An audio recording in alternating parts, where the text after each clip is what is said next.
লাল মাটির আঁকাবাঁকা মেঠো পথ পেরিয়ে সবুজ শ্যামল গাছগাছালি ঘেরা প্রকৃতির ভিতর চোখ ধাঁধানো প্রাচীন মসজিদ, সাথেই বিলে চকচকে সাদা পানি প্রবাহমান। প্রকৃতির এক অপূর্ব সুন্দর দৃশ্য, যেন শিল্পীর তুলিতে আঁকা কোনো ছবি। ঐতিহাসিক নানা ঘটনার জন্য কিশোরগঞ্জের পাকুন্দিয়া উপজেলার 11 সিন্দুর গ্রামটি বিশেষভাবে গুরুত্বপূর্ণ। 350 বছরের পুরাতন মসজিদটি ইতিহাসের সাক্ষী হয়ে এখনো দাঁড়িয়ে আছে সগৌরবে। ঐতিহাসিক সাদি মসজিদটি দেখার জন্য দেশের বিভিন্ন স্থান থেকে ছুটে আসেন মানুষ। আমরাও গিয়েছিলাম এই প্রাচীন মসজিদটি দেখার জন্য। স্থানীয় প্রবীণ ও বিভিন্ন সূত্রে জানা যায়, এই মসজিদটি সম্রাট শাহজাহানের রাজত্বকালে 1642 খ্রিস্টাব্দে নির্মিত হয়। পোড়ামাটির অলঙ্করণে সমৃদ্ধ এ মসজিদটি সম্পূর্ণই ইটের তৈরি। এটি এক গম্বুজ বিশিষ্ট বগ্রাকৃতি মসজিদ। প্রত্যেক বাহুর দৈর্ঘ্য 27 ফুট। চারপাশে 4টি বুরুজ আছে।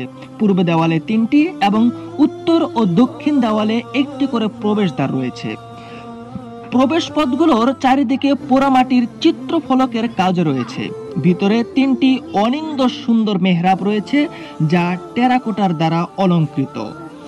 প্রাপ্ত তথ্য থেকে জানা যায়, 1062 হিজরির রবিউল আউয়াল মাসে শাহজাহান বাদশাহ গাজীর রাজত্বকালে শেখ নিরুর পুত্র সাদির উদ্যোগে এই মসজিদটি নির্মিত হয়। বিধায় মসজিদটির নামকরণ করা হয় সাদি মসজিদ।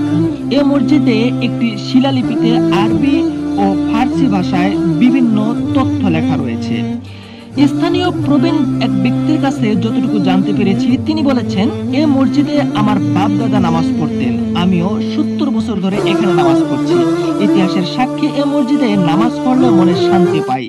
ভবিষ্যৎ প্রজন্ম যাতে দেখতে পারে, তার জন্য এটি টিকিয়ে রাখা প্রয়োজন। কিন্তু এখন পর্যন্তই অবহেলিত রয়েছে মসজিদটি। মসজিদের চারপাশে সবুজ গাছপালায় পরিবেষ্টিত রয়েছে। পাশে রয়েছে খরস্রোতা একটি বিল। প্রকৃতির অপূর্ব সৌন্দর্য যে কাউকে মুগ্ধ করবে। এছাড়াও ঐতিহাসিক অনেক কারণে এক সময় অভিজাত প্রাচীন ও নগরী